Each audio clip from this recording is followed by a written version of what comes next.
பங்களாதேஷ்ல அப்படி என்னதான் நடக்குது? தொடர்ச்சியாக ஒரு வார காலமாக கலவர பூமியாக பங்களாதேஷ் என்கின்ற ஒரு தேசமே மாறி இருக்கு அப்படின்னு சொல்லணும்.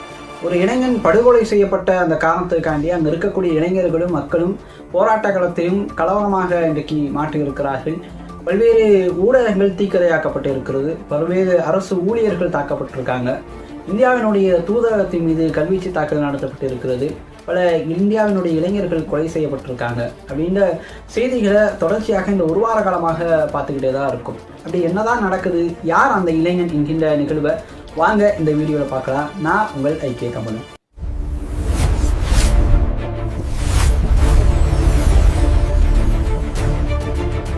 இப்போ நடக்கக்கூடிய கலவரத்தை பார்த்தோம்னா அதுக்கு 2024 அப்படி என்னதான் நடந்துச்சு, ஷேக் ஹசீனாவுடைய ஆட்சி எதனால கலைக்கப்பட்டுச்சுன்றதை கண்டிப்பாக நம்ம பார்த்தே ஆகணும்.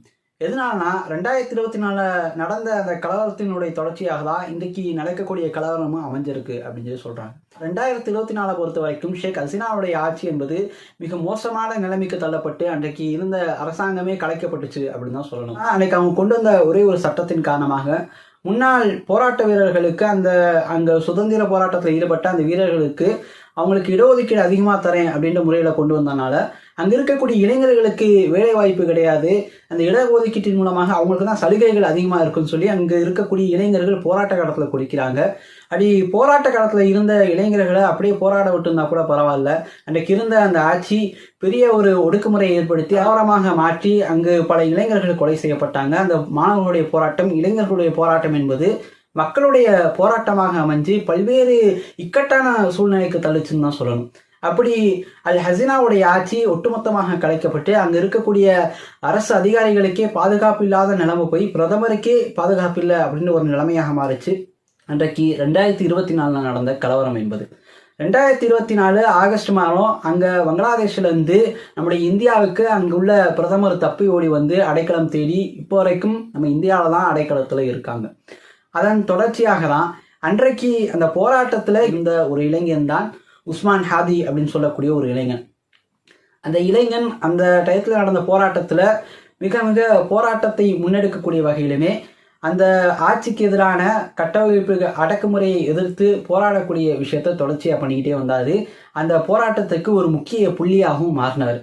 இப்போ ஏன் அதை பற்றி சொல்லுறோன்னா, உஸ்மான் ஹாதி அப்படின்னு சொல்லக்கூடிய அந்த இளைஞர் தான் இன்னைக்கு படுகொலை செய்யப்பட்டிருக்காங்க. எதனால?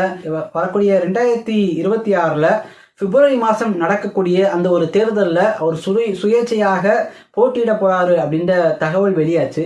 அதற்கு பிறகு பிரச்சாரத்திலையும் அவர் ஈடுபட்டார். கடந்த டிசம்பர் 12 அவர் பிரச்சாரத்தை முடிச்சுட்டு போகக்கூடிய வழியில் 2 நபர்கள், அடையாளம் தெரியாத நபர்கள் துப்பாக்கிச்சூடு நடத்தினதில் அவர் அங்கே இருக்கக்கூடிய மருத்துவக் கல்லூரியில் சிகிச்சை பெற்று வந்தார். சிகிச்சை பயனளிக்கலை அப்படின்னு சொல்லவும் சிங்கப்பூருக்கு மாற்றப்பட்டு அங்கு தொடர்ச்சியாக அவருக்கு சிகிச்சை கொடுக்கப்பட்டுச்சு. அதற்கு பிறகு அவர் உயிர் இழந்துட்டாரு அப்படின்னு சொன்ன அந்த நிகழ்வு தான் அங்கிருந்த மாணவர்களுக்கும் இளைஞர்களுக்கும் மக்களுக்கு மத்தியிலே மிகப்பெரிய ஒரு கொந்தளிப்பை ஏற்பட்டுச்சு. அதற்காண்டி ஏன் இன்றைக்கு இந்தியாவினுடைய தூதரகத்தின் மீது தாக்குதல் நடத்துகிறாங்க, இதுக்கு இந்தியாவுக்கு எதிரான கோஷத்தை இன்னைக்கு எழுப்புறாங்க அப்படின்ற ஒரு நிகழ்வையும் நம்ம பார்க்கணும். இன்றைக்கு ஷேக் ஹசீனா அவங்க இந்தியாவினுடைய கட்டுப்பாட்டில் தான் ஷேக் ஹசீனா அவங்க இருக்கிறாங்க. அவங்க எலெக்ஷன் எப்படியாச்சும் தடுத்து நிப்பாட்டணும் அப்படின்ற முறையில தான் அவங்கள கொலை பண்ணியிருக்காங்க அப்படின்ற ஒரு செய்தியும் தொடர்ச்சியாக பரவிக்கிட்டே தான் வந்திருக்கு. பெரிய கலவர பூமியாக மாறி பல்வேறு 2 பெரிய ஊடகங்கள் தீக்கிரையாக்கப்பட்டிருக்குது. பல்வேறு அரசு ஊழியர்களுடைய வீடுகள் தீக்கிரையாக்கப்பட்டிருக்கு. நம்ம இந்தியாவில் இருக்கக்கூடிய ஒரு இளைஞரும் கொலை செய்யப்பட்டிருக்காங்க. இப்படி கலவர பூமியாக மாற்றப்பட்டு தொடர்ச்சியாக பல்வேறு சிக்கல்களை இன்றைக்கு இருக்கக்கூடிய வங்கதேசம் என்பது சந்திச்சுட்டு தான் வந்துகிட்டு இருக்கு. இந்த ஒரு நிகழ்வுகளை அந்த இளைஞன் கொலை செய்யப்பட்டதற்காண்டி அந்த ஒரு தேசமே கலவர பூமியாக மாறி இருக்குது. அப்படி 2024 நடக்கக்கூடிய அந்த ஒரு தேர்தலை நிறுத்துவதற்காக தான் இவ்வளவு பெரிய குழப்பங்களும் இவ்வளவு பெரிய குளறுபடியும் நடந்துகிட்டு இருக்கா அப்படின்ற ஒரு கேள்வி பல்வேறு மக்களுக்கு மத்தியில் எழுப்பப்பட்டுக்கிட்டே தான் இருக்கு. கடந்த ஒரு 50 ஆண்டு காலமாக சுதந்திரம் அடைஞ்ச காலகட்டத்திலிருந்து மிக மோசமான பின்னடைவை சந்திக்கக்கூடிய ஒரு தேசமாக தான் வங்கதேசம் என்பது நடந்துக்கிட்டே இருக்கு. பல நாடுகள் இதனுடைய அதிகாரத்திலே தலையிட்டு பல்வேறு குளறுபடிகளை செய்கிறாங்க அப்படின்ற அரசியல் நிபுணர்கள் சொல்கிறாங்க. இன்றைக்கு வரைக்கும் தொடர்ச்சியாக கலவரங்கள் ஈடுபட்டுக்கிட்டே தான் இருக்குது.